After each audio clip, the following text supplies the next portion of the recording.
سی اولاد؟ آپ نے کیا کہا ہے؟ نبی صلی اللہ علیہ وسلم کیا ہے؟ اور ولد صالح، صالح اولاد، نیک اولاد، یا ڈاکٹر اولاد، سائنسدان بیٹا؟ نہیں، کیا کہا آپ نے؟ نیک اولاد جو آپ کے لیے دعائیں کرے۔ اس کا مطلب یہ ہے کہ نیک اولاد تیار کرنا ہوگی، اور اس کی تیاری کب شروع ہوتی ہے؟ شادی سے پہلے۔ شادی سے پہلے یا اللہ مجھے نیک بیوی دے، شادی کے بعد ربی حبلی من الصالحین، یا اللہ مجھے صالح اولاد دے، نیک اولاد دے۔ اب بچہ پیدا ہو چکا، 3 سال کا ہے، آپ نے بسم اللہ پڑھانی شروع کر دی، سبحان اللہ، الحمدللہ، اللہ اکبر۔ اب یہ الفاظ آپ سکھا رہی ہیں، پھر سورہ فاتحہ آپ نے پڑھا دی، آیت الکرسی سکھا دی، پھر صبح شام کے اذکار سکھا دیے، پھر 5 نمازوں پہ لگا دیا، پھر تلاوت کرانی شروع کر دی۔ یہ آپ نیک اولاد تیار کر رہے ہیں۔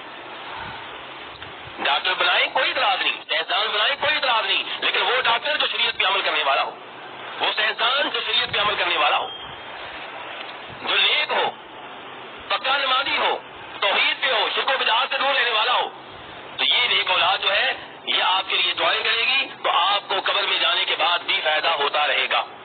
اب آپ نیک بیٹا چھوڑ کر جائیں گے، وہ نیک بیٹا آگے اپنا ایک نیک بیٹا تیار کرے گا، اور دعائیں کیا ہوگی بعد میں؟ یا اللہ میرے جتنے بڑے ہیں سب کو معاف کر دے۔ تو آپ کا 5ویں نمبر پہ جو پوتا ہے، 6 نمبر پہ ہے، 7 نمبر پہ ہے، اس کی دعاؤں کا بھی آپ کو فائدہ ہوتا رہے گا۔ لیکن اگر آپ دوسرے راستے پہ چل پڑے، آپ نے کہا جی کسی طریقے سے میرے بیٹے کو کسی یورپی ملک میں پہنچانا ہے، پھر ہی مسائل حل ہوں گے۔ یہاں پاکستان کے حالات بڑے خراب ہیں، وہاں پہ کیا جی، وہاں پہ جنت ہے۔ اب بیٹا آپ کا وہاں پہ پہنچ گیا اس جنت میں، فحاشی، بے حیائی، بدکاری، سود، الحاد، اسلام کے خلاف شکوک و شبہات، وہ کسی نہ کسی طریقے سے پھر بھی اسلام پہ رہا، اس کا بیٹا عیسائی ہو گیا، یا یہودی ہو گیا، یا سکھ ہو گیا، وہ بچ گیا تو 3ری نسل یا 4تھی نسل۔ اب یہ یورپ بھیجنے والا کون تھا؟ یہ آپ تھے۔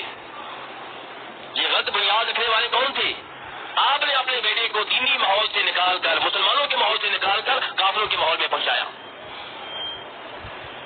اس لیے میرے بھائی دھیان سے، توجہ سے آخرت کی فکر کریں، اپنی اولاد کے ساتھ وہ سلوک کریں جو سلوک آپ